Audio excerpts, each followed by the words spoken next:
दोस्तों, महान आचार्य चाणक्य ने कहा था कि जिस व्यक्ति ने यह समझ लिया कि क्या, कब, कहां और कितना बोलना है, उस व्यक्ति को सफल होने से कोई भी नहीं रोक सकता। ऐसे व्यक्ति की सफलता सुनिश्चित है। जिस तरह कमान से निकला हुआ बाण कभी लौटकर वापस नहीं आता, ठीक उसी तरह से मुंह से निकले शब्द कभी वापस नहीं आते। शब्द और भाषा हथियार है और कमजोरी भी। सही समय पर सही शब्दों के प्रयोग से इंसान परेशानियों से बच सकता है, लेकिन बिना सोचे समझे बोले गए शब्द इंसान की मुसीबत को बढ़ा देते हैं। द्रौपदी का ये बोलना कि अंधे का पुत्र अंधा ही होता है, महाभारत के युद्ध का मुख्य कारण बना था। आज भी लोग अपनी जबान का इस्तेमाल दूसरों को नीचा दिखाने और खुद को बरहा बताने के लिए करते हैं, लेकिन जो समझदार और सफल इंसान होते हैं वो ये अच्छी तरह से जानते हैं कि उन्हें किस वक्त कितना और क्या बोलना है। मैं क्लियर कर देता हूं कि साइलेंट रहने का मतलब ये नहीं है कि आपको पूरे दिन एक भी शब्द नहीं बोलना है। चुपचाप रहने का मतलब है बेवजह शब्दों का प्रयोग नहीं करना है। जहां जरूरत है वहां ही बोलना है। अपने लक्ष्य पर ध्यान केंद्रित करना है। तो दोस्तों, आज के इस वीडियो में मैं आप लोगों को साइलेंट यानी कि चुप रहने के ऐसे फायदे बताऊंगा जिन्हें जानने के बाद आप आज से ही नहीं बल्कि अभी से उतना ही बोलेंगे जितनी आपको जरूरत होगी। दोस्तों, महान आचार्य चाणक्य अपनी चाणक्य नीति में बताते हैं कि उन्होंने अपने हजारों शत्रुओं को अपनी खामोशी से परास्त किया था। वो खामोश रहकर अपने शत्रुओं को विचारों में उलझाए रखते थे और सही समय आने पर वो अपने दुश्मनों को ईंट का जवाब पत्थर से देते थे। साइलेंट यानी चुप्पी किस तरह लोगों की अटेंशन को ग्रैब करती है, ये बात आप इस उदाहरण से समझ सकते हो कि जब क्लासरूम में टीचर्स किसी विषय पर बात करते हैं तो स्टूडेंट्स उनकी बात को बिल्कुल ध्यान से सुनते हैं, लेकिन जब अचानक टीचर या स्पीकर बोलना बंद कर देते हैं तो सभी लोग आश्चर्य में पड़ जाते हैं। अरे क्या हो गया भाई, कम्युनिकेशन बंद क्यों हो गई? मैं जब स्कूल में था तब अक्सर ऐसा होता था। वो टाइम आपके साथ भी ऐसा हुआ होगा। ठीक यही फॉर्मूला हमारे दैनिक जीवन में भी लागू होता है। जब आप अपने काम से काम रखते हो, दूसरों के मामले में दखल नहीं देते हो, जरूरत हो तभी बोलते हो, तो लोगों का ध्यान आपके ऊपर जाता है। और अगर आप कम बोलते हो, जरूरत हो तभी बोलते हो, तो लोग आपकी बातों को ज्यादा महत्व देंगे। लोग आपकी बात को उन लोगों की तुलना में ज्यादा प्रेफरेंस देंगे, ज्यादा याद रखेंगे, जो लोग बिना जरूरत के चटर पटर बक बक करते रहते हैं। Silence help number 5, scene negotiation से दोस्तों, मोल भाव यानी निगोशिएट करते वक्त आपकी बहुत ज्यादा हेल्प कर सकता है। बातचीत के दौरान जब आप अचानक चुप हो जाते हो और सामने वाले इंसान को जवाब नहीं देते हो, तो ये खामोशी उस दूसरे इंसान को ये सोचने पर मजबूर कर देती है कि आखिर आप क्या सोच रहे हैं। तो बस इसी चीज का आपको फायदा उठाना है। सामने वाले को ये सोचने दे कि आप क्या सोच रहे हैं। मैं आपको एग्जाम्पल के थ्रू एक्सप्लेन करता हूँ। मान लो आप कोई डील फाइनल कर रहे हो, तो सामने वाली पार्टी को जल्दी से यस या फिर नो जवाब मत दो। कुछ सेकंड्स का पॉज लो।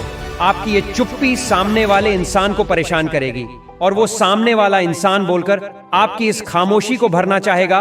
उनको सारी बातें बोलने दें। इससे आपको बातचीत आगे बढ़ाने में मदद मिलेगी और आपका साइड बातचीत के दौरान ज्यादा भारी रहेगा। साइलेंस हेल्प नंबर 4, दोस्तों, अगर आप एक मजबूत रिलेशनशिप बिल्ड करना चाहते हो तो इससे पहले आपको ट्रस्ट यानी विश्वास बिल्ड करना होगा। और विश्वास तभी बिल्ड होगा जब आप सामने वाले इंसान की बातों को ध्यान से सुनोगे, यानी बातचीत के दौरान बोलोगे कम और सुनोगे ज्यादा। ऐसा करने से दूसरे इंसान को लगेगा कि आप एक अच्छे इंसान हो, सामने वाले की बात को अच्छे से सुनते हो, किसी को भी नजरअंदाज नहीं करते हो, और तभी तो वो आपकी बातों को अच्छे से सुनेगा और ट्रस्ट बिल्ड होगा। साइलेंस हेल्प नंबर 3, दोस्तों, आपने ऐसे कई सारे लोगों को देखा होगा जो कोई प्रश्न पूछने के बाद रुकते ही नहीं है, अपनी बकबक चालू रखते हैं या फिर दूसरे को बोलने का मौका ही नहीं देते। अगर आप भी ऐसा करते हो तो आपको दूसरे इंसान के पर्सपेक्टिव को जानने का मौका ही नहीं मिलेगा। लोग आपके प्रश्नों का जवाब ही नहीं देंगे। इसीलिए कोई भी प्रश्न पूछने के बाद आप साइलेंट हो जाओ। अपना ओपिनियन मत दो। लोगों का क्या ओपिनियन है उस बात पर, उस प्रश्न पर यह जानने की कोशिश करो। शायद आपको कुछ नया सीखने को मिल जाए। कुल मिलाकर प्रश्न पूछने के बाद आप जितना जल्दी चुप हो जाओगे, आपको उतना जल्दी आंसर मिलेगा। स्वामी विवेकानंद जी, जो अपनी बुद्धिमत्ता और विजडम के कारण पूरी दुनिया में जाने जाते हैं, उनमें भी ये क्वालिटी देखने को मिलती है। वो अपने गुरु रामकृष्ण जी से जब भी कोई प्रश्न पूछते थे तो अपना ओपिनियन तो बाद में देते थे, लेकिन पहले प्रश्न पूछने के तुरंत बाद चुप हो जाते थे, ताकि वो अपने गुरुदेव की क्या राय है उस प्रश्न को लेकर, उस बात को लेकर ये जान सके।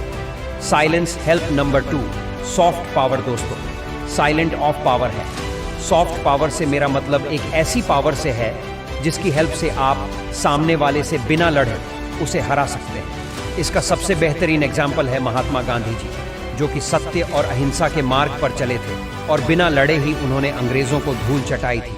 महात्मा गांधी जी जानते थे कि अगर हमने अंग्रेजों से लड़ाई की तो हम उनसे कभी नहीं जीत पाएंगे। उन्होंने सॉफ्ट पावर का इस्तेमाल किया और अंग्रेजों को हराया। कई बार लड़ने से और झगड़ने से प्रॉब्लम सॉल्व नहीं होती, चुप हो जाने से और शांत रहने से प्रॉब्लम सॉल्व हो जाती है। Number 1, thoughtful silence. दोस्तों, द क्वाइट बुक के उत्तर सुजैन खान अपनी बुक में बताते हैं कि थॉटफुल साइलेंट इंसान को कई सारी मुसीबतों से बचा सकती है। मेरा एक दोस्त लैपटॉप खरीदने जा रहा था, तभी उसको रास्ते में बरसों पुराना एक दोस्त मिलता है जो उसको बोलता है कि तुम जहां लैपटॉप खरीदने जा रहे हो उसी के पास में एक घर है, वहां मेरा ये सामान डिलीवर कर देना। वो अपने दोस्त को ना नहीं बोलता है और उसका सामान ले लेता है, लेकिन जहां सामान डिलीवर करना था वो घर उस दुकान से काफी दूर था। उसका सारा समय बर्बाद हुआ उस आइटम को डिलीवर करने में। बाद में जब वह दुकान पर पहुंचा तो वो दुकान बंद हो चुकी थी। उसे अपने दोस्त पर बहुत ज्यादा गुस्सा आया। इसीलिए हमें हमेशा हाँ नहीं करना चाहिए, न कहने की और साइलेंस की पावर को समझना चाहिए। तो दोस्तों, इन सब बातों से आप ये तो समझ चुके होंगे कि साइलेंस में बहुत ज्यादा पावर है। साइलेंस की पावर को अंडर एस्टिमेट नहीं कर सकते। साइलेंस आपको बहुत सारी मुसीबतों से बचा सकती है। और अगर आप भी वीडियो में बताई गई बातों को अपने जीवन में उतारते हो, जहां जरूरत है वही बोलते हो, तो डेफिनेटली आपको बहुत ज्यादा फायदा होगा। तो दोस्तों, आई होप आपको ये वीडियो पसंद आई होगी। अगर ये वीडियो आपको पसंद आई तो इसे लाइक करें, अपने दोस्तों के साथ शेयर करें और ऐसी गजब की वीडियोस देखने के लिए चैनल को सब्सक्राइब करके आइकॉन को प्रेस जरूर से कर देना। मिलता हूं आपसे अगले वीडियो में, तब तक के लिए टेक केयर, लव यू।